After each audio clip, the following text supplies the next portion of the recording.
Cambridge University, one of the oldest and most famous universities in the world. This uninspiring back street has seen some of the most amazing scientific discoveries ever made. Behind this door lies the first Cavendish Laboratory. Founded in 1874, this laboratory has been called the birthplace of modern physics. Up till that time, physics had been a branch of mathematics, but people were beginning to understand that it needed to be based on experiments, and this meant that physicists needed to be trained in experimental methods. The most famous physicist of the day was Lord Kelvin. He'd discovered the laws of thermodynamics and the value of absolute zero of temperature. The founders of the Cavendish Laboratory hoped that he'd become its first head. But instead of taking up the new post in Cambridge, Kelvin chose to stay in Glasgow.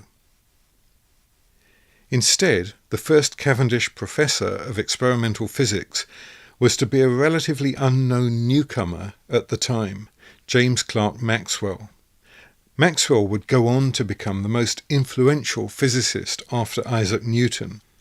He discovered the laws of electromagnetism, and he predicted the existence of radio waves, and he developed statistical physics.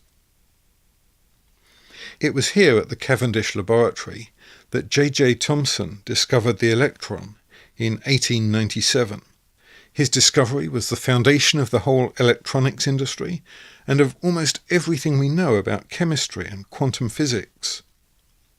It was here that Charles Wilson invented the cloud chamber, that Ernest Rutherford discovered artificial nuclear fission, that James Chadwick discovered the neutron, that X-ray crystallography was developed, and that Watson and Crick discovered the structure of DNA. For many scientists in the 19th century, there simply wasn't any conflict between their Christian faith and their scientific discoveries.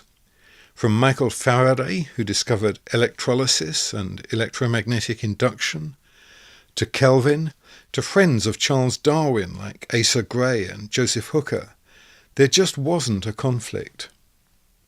On the door of the Cavendish Laboratory, its first head, James Clerk Maxwell, had carved in Latin a quotation from the Bible, which says, "How amazing are the deeds of the Lord!